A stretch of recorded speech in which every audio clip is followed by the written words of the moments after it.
Good afternoon. This is Chris Robinson, Robinson Ag Marketing, with today's post-close grain and livestock comments. No news on government shutdown. No news on um, any renewed business coming out of China. So we're back to trading fundamentals. Everybody's starting to realize that these corn is stuck between its 20-day and 50-day moving average. The 50 days got a lot of attention at 415. Um, Harvest continues to go on, but it's really going to start picking up here. We're probably 40% done on beans and probably 25% done in corn. So we're pushing into it right now, and we'll see if we get some more um, pressure in the next 2 or 3 weeks as this harvest goes on. Saudi Arabia did buy some grain.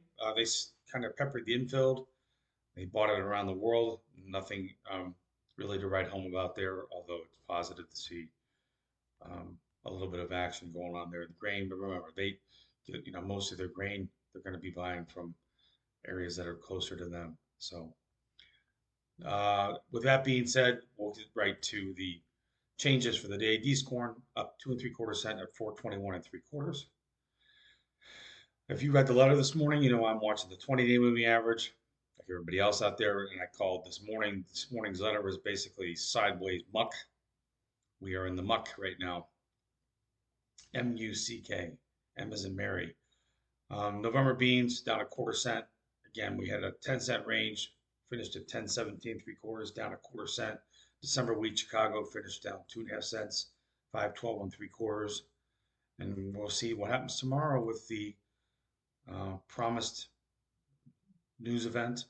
Some way, shape, or form. We're going to find out exactly what they're going to be planning on doing as far as cutting checks to the American farmer that's been kind of left in the dust here, especially with the Chinese continuing to sit on their hands and not buy soybeans from us. I feel like a broken record, right? There's not a whole lot to talk about there. Switching over to the protein complex, December live cattle, fat cattle, up $2, 236.67. Pretty good close for a Monday. We have been concerned that maybe we were going to roll over there. This is the highest trade we've had since September 24th. So I'll call it a 1 week high.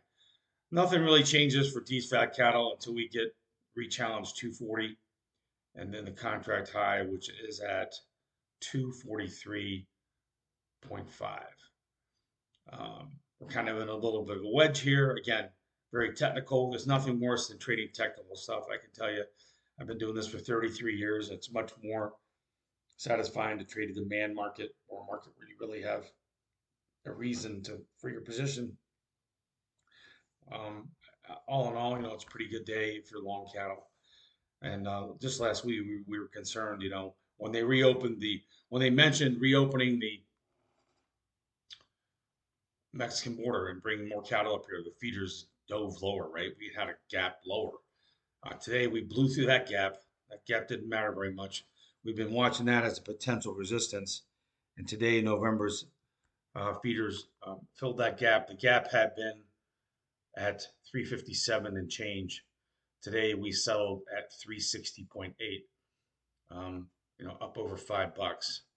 So we again are at the top of this trend, a channel, a wedge, what have you. A wedge is just a glorified way of, you have two trend lines and it looks like a triangle. And we're at the top of that triangle right now. Tomorrow we're going to see, do we take out 362.77? That was the October 1st high. If it does, that opens up the door to, re-challenging the contract high, which is at 367.66. So we're up $5 today. And again, if you're day trading cattle, you've got to get used to $5, $6, $7 trading ranges every day. That is the market that we're in when we're sitting here at these all-time highs. Switching over real quick to December lean hogs, finished down slightly. Everything else, and then the deferred months were actually slightly higher, a little bit higher. Again, holding there pretty good. Very, very technical. We had um, the contract highs, which came after last week. A week ago, Thursday, we had that good pig report, and it was very friendly. 2 days in a row of contract highs, and then we had a correction. sub 86. Today we bounced up 86 cents again. So if I'm long these cattle, for sure I want to at least protect 86. You don't want to be in a situation where we're back down to 78 or back down where we were sub 68 in April when we had the first scare about what was going to happen with these tariffs. So continue to have um, December lean hogs, in an uptrend, but we are testing key support here.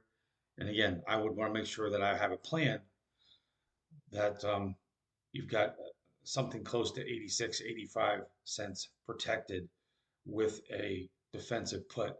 I'm not calling the top. That's not a good strategy, especially if you're already long all these animals. But you do want to make sure that you're protecting all that revenue that we've picked up since April. So if you're looking for help, give me a call. This is Chris Robinson, Robinson Ag Marketing. A little bit about myself. I started this company about 7 years ago. Before that, I was with another firm for 15 years. And before that, I was a floor trader for 18, 19 years. So I got into working with farmers and producers relatively late. I was 41 years old. Been doing it now for 15, 16 years.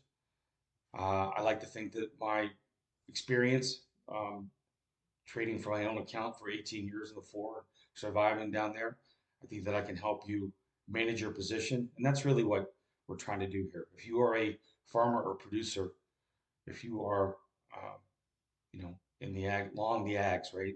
You're always long. You're always bet long. So you want to make sure that you have strategies to capture revenue growth. Also, um, and also you want to use pretty simple strategies so you're not um, putting yourself, in handcuffs.